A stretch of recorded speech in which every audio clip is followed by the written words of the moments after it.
E algumas curiosidades de João para você. Por incrível que pareça, o último livro da Bíblia a ser escrito não foi o Apocalipse, foi o Evangelho de João. E você vai entender o porquê nesse nosso bate-papo de hoje. O Evangelho de João é o último livro a ser escrito. E ele foi escrito depois do Apocalipse. Diferente do que muita gente imagina, João não morreu na ilha de Patmos. Ele saiu da ilha de Patmos, voltou para a cidade de Éfeso, onde ele escreveu as cartas que levam o seu nome e o quarto evangelho.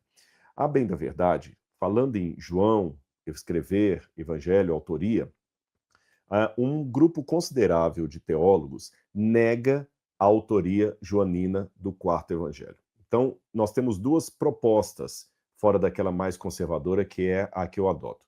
A primeira proposta, ela é baseada num texto de Papias e outro de Irineu de Lyon, que, dependendo como você lê esse texto, parece, mas não que está de fato, parece aludir a dois Joães. Um, o apóstolo, o outro, o presbítero João.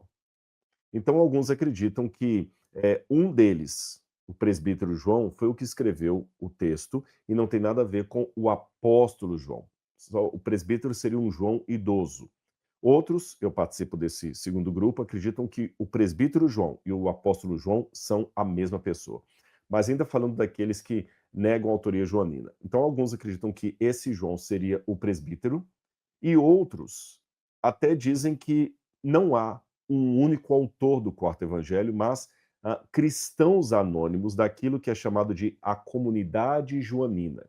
Eles preferem falar assim, ser uma comunidade que teria sido fundada a partir da pregação do apóstolo João, e alguns membros dessa comunidade escreveram esse evangelho tardiamente e o atribuíram ao apóstolo que conviveu com Jesus.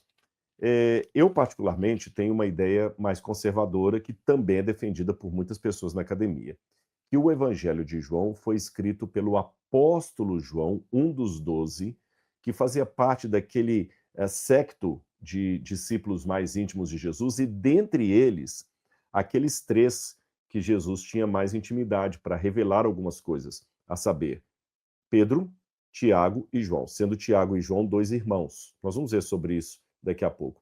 E Pedro, quando Jesus, por exemplo, vai subir ao Monte da Transfiguração, ele leva consigo Pedro, Tiago e João. Quando Jesus vai também ao Monte das Oliveiras falar do fim do mundo, ele leva consigo Pedro, Tiago e João. Quando ele está no Horto das Oliveiras, sendo tentado a desistir e até com medo, ali ele ora ao Pai, implorando que afaste dele aquele cálice, ali você tem de novo Pedro, Tiago e João. Em algumas vezes há o acréscimo da figura de André, que era irmão de Pedro, mas na maioria das vezes de mais intimidade de Jesus eram esses aí, Tiago, João, que eram irmãos, e Pedro. Esse João, para mim, é o autor do Evangelho. Um dos argumentos que muitos usam para negar que ele pudesse ser o autor dos Evangelhos e do Apocalipse ao mesmo tempo é a diferença muito grande do grego do Apocalipse para o grego do Evangelho. O grego do Evangelho ele é mais belo, mais requintado. Do Apocalipse parece que foi feito a machadada.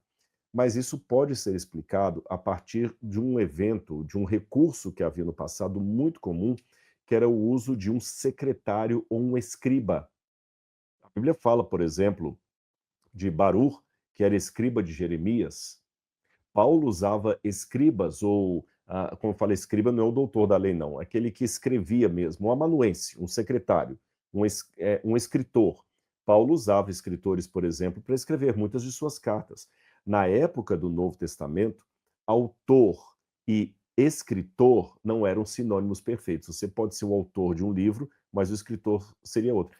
É mais ou menos, não exatamente igual, o famoso recurso hoje do ghostwriter, que é aquele escritor que algumas editoras às vezes fornecem para o autor, fala assim, olha, pega o seu pensamento, a gente vai colocar um ghost para escrever para você.